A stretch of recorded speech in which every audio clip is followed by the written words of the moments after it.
बिस्मिल्लाहिर्रहमानिर्रहीम। अस्सलाम वालेकुम स्टूडेंट्स। आज के लेक्चर में हम डिस्कस करेंगे क्लास 9th का चैप्टर 5 का टॉपिक है मास ऑफ अर्थ। इससे प्रीवियस लेक्चर में हम लोगों ने ग्रेविटेशनल फील्ड को डिस्कस किया था कि ग्रेविटेशनल फील्ड क्या होती है, फील्ड ऑफ द फोर्स क्या होती है, ग्रेविटेशनल फील्ड स्ट्रेंथ को डिस्कस किया था।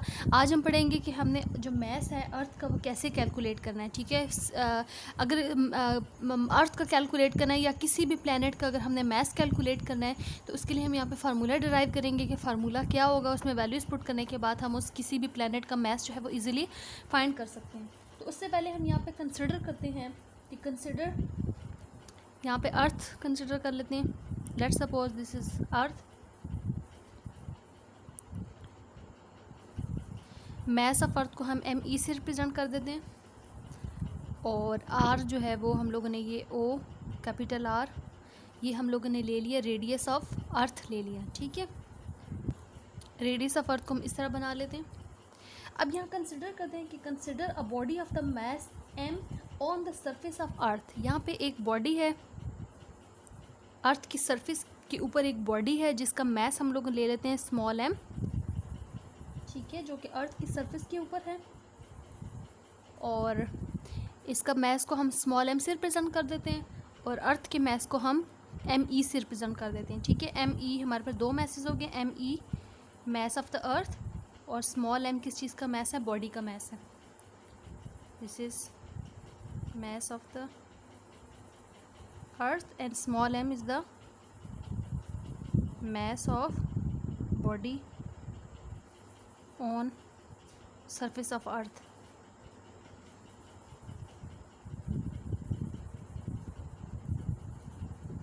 ठीक है, ये हम लोग यहाँ पे कंसिडर कर लेते हैं। अब हमने यहाँ पे से एक सिचुएशन कंसिडर करनी है। यहाँ पे अगर हम लोग लिखना चाह रहे हैं कि इस बॉडी का अगर हम वेट कैलकुलेट करते हैं, ठीक है, तो इस बॉडी का वेट एक्चुअली क्या होगा। वेट की अगर हम डायरेक्शन रिप्रेजेंट करें तो वेट जो है वो W डाउनवर्ड होगा। तो वेट मैंने आपको बताया था कि वेट एक्चुअली क्या होती है, क्योंकि ये मास M भी अर्थ को अट्रैक्ट कर रहा है और अर्थ भी जो है मास को M को अट्रैक्ट कर रही है। ठीक है, इनके दरमियान में एक फोर्स है जिसे हम कहते हैं force of attraction. Gravitational force in दोनों बॉडीज़ के दरमियान में एग्जिस्ट कर रही है। ठीक है, और वो जो ग्रेविटेशनल फोर्स है वो एक अट्रैक्टिव फोर्स है। तो यहाँ पे हम अगर कैलकुलेट करना चाह रहे हैं कि ये वाली जो फोर्स है, ये जो डाउनवर्ड एक्ट कर रही है, ये वो फोर्स है जो अर्थ इस बॉडी को अपनी तरफ अट्रैक्ट कर रहा है। ठीक है, और जितनी फोर्स इस बॉडी को अट्रैक्ट कर रहा होगा, अर्थ जितनी फोर्स इस बॉडी मास M को अट्रैक्ट कर रहा होगा, उतना ही बॉडी का क्या होगा, वेट होगा। यानी यहाँ पे जो बॉडी का वेट है that is equal to the force, gravitational force exerted by the earth on the body. ठीक है, this is the force F। ये वो ग्रेविटेशनल फोर्स है, ग्रेविटेशनल फोर्स, ठीक है, acting on mass M। Small mass M के ऊपर जो फोर्स एक्ट कर रही है ग्रेविटेशनल फोर्स, वो उसको हम ले लिया है कि वो किसके इक्वल है, वेट के इक्वल है। ठीक है, और वेट हमारे पास किसके इक्वल होता है, वेट का अगर हम फार्मूला लिखना चाहते हैं तो वेट हम लोगों ने पढ़ा हुआ है कि वेट का फार्मूला क्या होता है, this is equal to mg। g is the gravitational field strength जिसकी वैल्यू अर्थ की सरफेस पे मैक्सिमम होती है, 10 होती है, और m जो है उस बॉडी का मास है। ठीक है, ये हम लोगों ने यहाँ पे कंसिडर कर लिए। अब यहाँ पे इन दोनों जो बॉडी M है और जो मास अर्थ, इनके दरमियान में जो ग्रेविटेशनल फोर्स होती है उसका फार्मूला अगर हम यहाँ पे लिखना चाहते हैं, ठीक है, लॉ ऑफ ग्रेविटेशन के अकॉर्डिंग इनके दरमियान में जो फोर्स है वो किसकी इक्वल होगी, जो न्यूटन लॉ ऑफ ग्रेविटेशन हम लोगों ने पढ़ा है। ठीक है, वो लॉ क्या है कि force is equal to G M1 M2 divided by R²। ठीक है, तो M1 M2 इन दोनों बॉडीज़ के मास हैं और R जो है वो इन दोनों बॉडीज़ का सेंटर से जो है वो डिस्टेंस है। ठीक है, तो हमने यहाँ पे कंसिडर किया हुआ है M1 हम लोग ले लेते हैं, M1 किसके इक्वल है, M के इक्वल है, body of the mass M, और जो दूसरा वाला मास है उसे हम लोग ले लेते हैं मास ऑफ द अर्थ। ठीक है, क्लियर। और जो डिस्टेंस है, अगर यहाँ पे डिस्टेंस को देखें तो डिस्टेंस इन दोनों बॉडी के सेंटर से डिस्टेंस होगा। अब ये वाली जो बॉडी है क्योंकि वो तो बहुत ज़्यादा स्मॉल है, ठीक है, और अर्थ को अगर हम कंसिडर करें तो अर्थ जो है वो बहुत ज़्यादा लार्ज है, यानी अर्थ का रेडियस अगर देखें और ये इनके सेंटर का डिस्टेंस देखें, ठीक है, तो ये वाला जो डिस्टेंस होगा इस बॉडी का ये बहुत ही स्मॉल होगा, इसे हम नेग्लेक्ट कर देते हैं। यानी टोटल जो हमारे पास डिस्टेंस आ रहा है दोनों बॉडी के सेंटर से, उसे हम लोगों ने कह दिया this is equal to the radius of earth, capital R से रिप्रेजेंट कर दिए। ठीक है, तो हमारे पास जो न्यूटन लॉ ग्रेविटेशन का फार्मूला है वो क्या हो जाएगा, उसके अकॉर्डिंग फार्मूला लिखते हैं।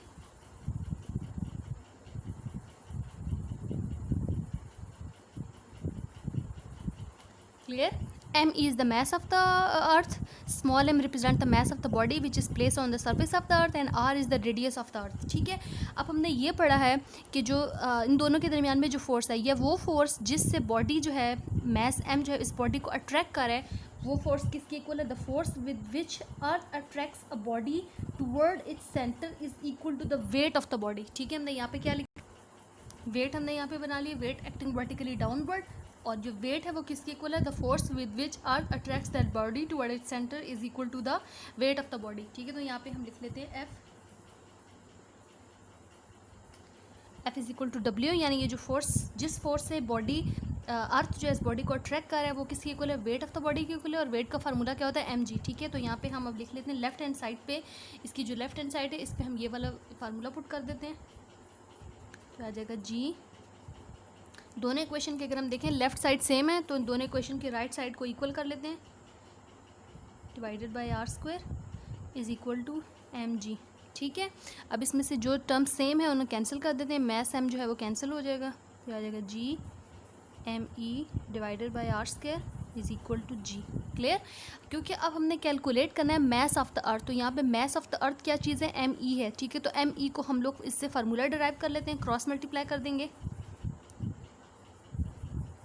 M E is equal to ये आर स्क्वायर, ये जी के साथ मल्टीप्लाई हो जाएगा, R square G divided by capital G. इस फार्मूले को हम लोगों ने अरेंज कर लिया, और इस फार्मूला में एम ई जो है वो मैस ऑफ क्या है? अर्थ है, जो कि इस फार्मूले से हम कैलकुलेट कर सकते हैं। ठीक है, आर इज़ बेसिकली क्या रिप्रेजेंट कर रहा था? रेडियस ऑफ अर्थ को रिप्रेजेंट कर रहा है। स्मॉल जी वो ग्रेविटेशनल कांस्टेंट है, सॉरी स्मॉल जी क्या चीज़ है? ग्रेविटेशनल एक्सेलरेशन या ग्रेविटेशनल फील्ड स्ट्रेंथ है, जिसकी value on the surface of earth maximum होती है, और वो कितनी होती है? 10 होती है, तो हम यहाँ पे 10 पुट करेंगे। और कैपिटल जी जो है वो यूनिवर्सल ग्रेविटेशनल कांस्टेंट है, जिसकी वैल्यू भी हमारे पास क्या होती है? कांस्टेंट होती है। हेनरी कैवेंडिश ने उसकी वैल्यू को कैलकुलेट किया था। अब इस फार्मूला में हम लोग वैल्यूज़ पुट करते हैं और यहाँ से मैस ऑफ अर्थ को कैलकुलेट करते हैं। इस फार्मूला में वैल्यूज़ यहाँ पे लिखते हैं,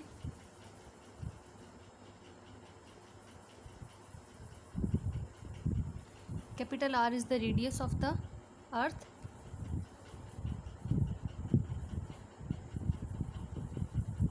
स्मॉल जी की वैल्यू कितनी होती है?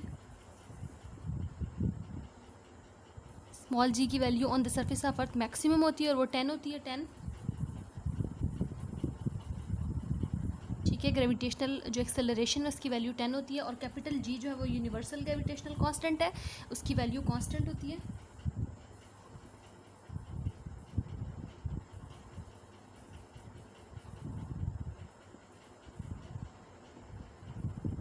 ठीक है, ये सारी वैल्यूज़ इस इक्वेशन 1 में पुट करते हैं, तो ये आ जाएगा मैस ऑफ अर्थ, और रेडियस ऑफ अर्थ की जो वैल्यू होती है वो कितनी होती है? अर्थ का जो रेडियस है वो होता है 6.4 इंटू 10⁻⁶ मीटर। ठीक है, ये हमने यहाँ पे वैल्यूज़ लिखी, हम इसमें उसको पुट कर देते हैं, 6.4 इंटू 10⁻⁶ मीटर का होल स्क्वायर, आर का स्क्वायर है, मल्टीप्लाई 10 डिवाइडेड बाय कैपिटल जी की वैल्यू है 6.673 मल्टीप्लाई 10⁻⁻11। ठीक है, इसको हम कैलकुलेटर से सॉल्व करते हैं, और कैलकुलेटर से सॉल्व करने के बाद हमारे पास जो आंसर आता है 6 मल्टीप्लाई 10⁻24 kg आंसर आ गया। ठीक है, यानी ये हम लोगों ने कैलकुलेट कर लिया मैस ऑफ द अर्थ। अर्थ का मैस कितना होता है? 6 मल्टीप्लाई 10⁻24 kg। kg कैसे आए इसको भी सॉल्व कर लेते हैं। kg को हम यहाँ पे अलग से सॉल्व कर लेते हैं, इसमें वैल्यूज़ पुट कर लेते हैं। वैल्यूज़ पुट करने के बाद जो ऐसा यूनिट आएगा me के साथ वो kg आता है, वो हम देखते हैं कैसे आता है। ठीक है, ये वैल्यूज़ अब हम देखते हैं कि kg किस तरह आएगा। तो हमने यहाँ पे दोबारा वैल्यूज़ पुट किए हैं 6.4 इंटू 10⁻⁶ मीटर का whole square multiply small g की वैल्यू कितनी है ग्रेविटेशनल एक्सेलरेशन की 10 मीटर पर second square divided by gravitational constant की वैल्यू कितनी है 6.673 इंटू 10⁻⁻11 न्यूटन मीटर स्क्वायर पर kg स्क्वायर। अब इसमें से देखते हैं कौन कौन सी वैल्यूज हैं, क्योंकि जो कैलकुलेटर से हमने सॉल्व किया तो वो हमारे पास आंसर आ गया था 6 मल्टीप्लाई 10⁻24। हम यूनिट की बात करें, ठीक है। अब यूनिट को सॉल्व करते हैं, ये मीटर है तो ये हो जाएगा मीटर स्क्वायर मल्टीप्लाई ये आंसर आ जाएगा मीटर पर सेकंड स्क्वायर डिवाइडेड बाय, ये वैल्यू आ गई न्यूटन, न्यूटन मीटर स्क्वायर पर केजी स्क्वायर। ठीक है, अब इसमें से देखते हैं कौन कौन सी वैल्यूज़ जो है वो कैंसिल हो रही हैं। ये मीटर का स्क्वायर से कैंसिल हो गया, तो यहाँ पे आ गया सिर्फ मीटर पर second square divided bye Newton पर केजी स्क्वायर। ठीक है, अब हम न्यूटन की वैल्यू पुट करते हैं। न्यूटन जो है वो किसके इक्वल होता है? देखिए न्यूटन हमें कैसे पता लगेगा, हमने ये फार्मूला पढ़ा F is equal to ma, क्योंकि न्यूटन जो है वो फोर्स का यूनिट है। ठीक है, तो न्यूटन किसके इक्वल आएगा? मैस किलोग्राम, और एक्सेलरेशन की वैल्यू क्या होती है? मीटर पर सेकंड स्क्वायर। ठीक है, मैस किलोग्राम हो गया और एक्सेलरेशन की वैल्यू होगी मीटर पर सेकंड स्क्वायर, तो न्यूटन इक्वल होता है किलोग्राम मीटर पर सेकंड स्क्वायर। यहाँ पे हम न्यूटन की जगह पे ये वैल्यू पुट करते हैं, न्यूटन की जगह पे यहाँ पे वैल्यूज़ लिखते हैं, तो ये आ जाएगा मीटर पर second square divided bye Newton की जगह वैल्यू पुट करते हैं किलोग्राम मीटर पर सेकंड स्क्वायर मल्टीप्लाई किलोग्राम -2। अब यहाँ पे देखते हैं मीटर मीटर से कैंसिल, पर सेकंड स्क्वायर से कैंसिल। ठीक है, और ये किलोग्राम है और इसकी पावर, किलोग्राम की पावर यहाँ +1 है और ये किलोग्राम की पावर क्या है? -2। तो इसको सॉल्व करते हैं,